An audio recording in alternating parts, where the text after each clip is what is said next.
Mizan Zainal Abidin Stadium is a multi-purpose stadium in Kuala Terengganu, Malaysia, constructed by a South Korea construction firm. The stadium holds 50,000 people and is named after the reigning Terengganu ruler, Sultan Mizan Zainal Abidin. The stadium, that was built in conjunction with Sukma in May 2006, however, had declared unsafe just a year before it was opened due to almost 60% of the roof structure with a cost of 25 million was collapsed. Our team being tasked to investigate cause of the roof collapse.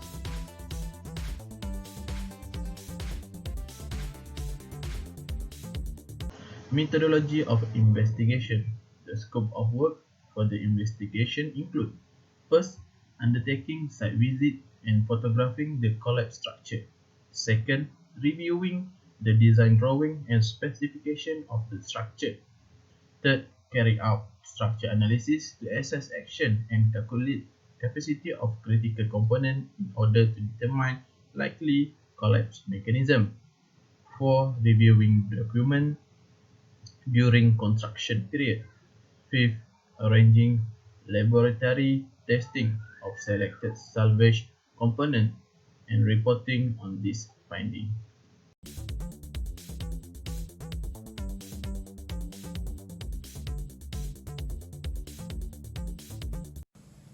Outcome of investigation.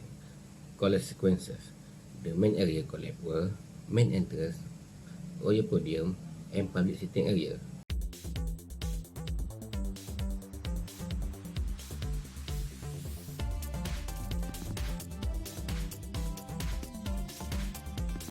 Cause of the collapse. The stadium roof collapsed due to a combination of factors, such as: first, the design was inadequate. For example, the roof structure design was very complex. The long gap between the large concrete stump and the concrete butter was about 30 meters wide, may brought to the fail of the structure. The second, the roof was not erected properly. Poorly conventional erection method in installing the roof structure component. The roof was erected poorly, causing the terrible geometry and thus force distribution along the structure. Third, material and workmanship.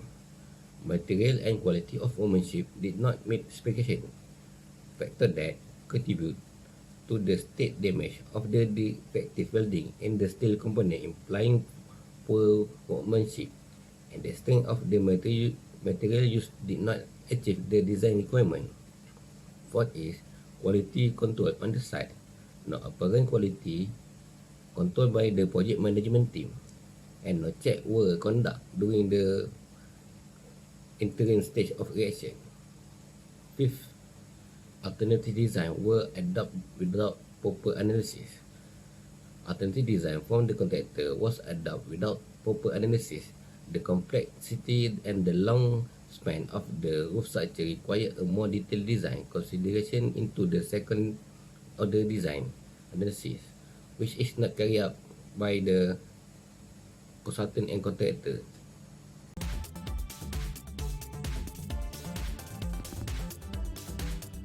Some professions that can implement lesson learned from this case. 1. Design checking to proper monitoring, and 3rd, education and training. 1. Design checking.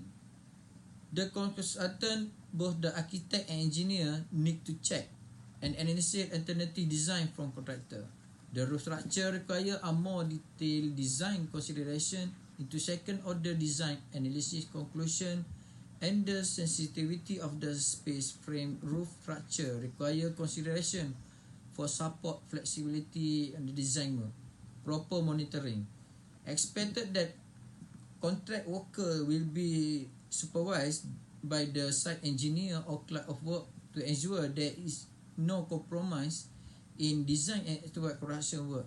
It is the responsibility of architect and engineer to carry out pre-bid inspection on site to ensure that quality of work done by the contractor is up to par. Education and training. The important issue that improve of the quality of engineering work, design and construction is education and training. This apply not only designed when they are taught and trained into the fundamental at university or technical college, but also to level supervised and technician based at the site, including the skilled and unskilled workforce in labor handling machinery and equipment on site.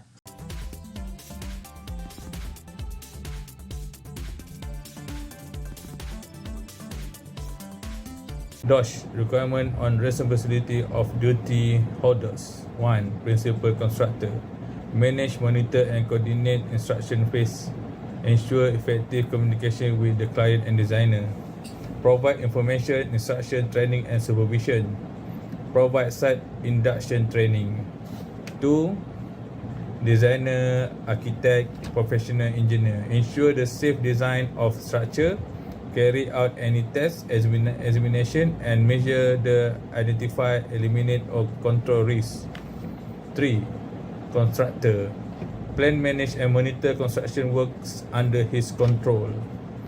4. Manufacturer, supplier and importer. Ensure structure that are manufactured, supplied or imported is safe. Carry out any test, examination and measures to identify, eliminate or control risks.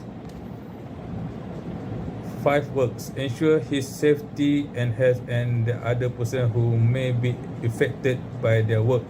Work and use protective equipment and clothing provided by employer. Report any hazard and risk to his employer. Conclusion.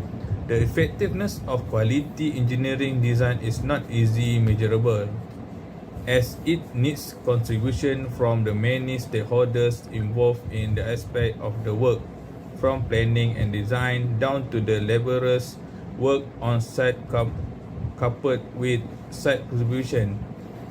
It is time for action by all stakeholders to set right the saying from first-class infrastructure with third-class mentality to first-class infrastructure with top-class mentality. Thank you.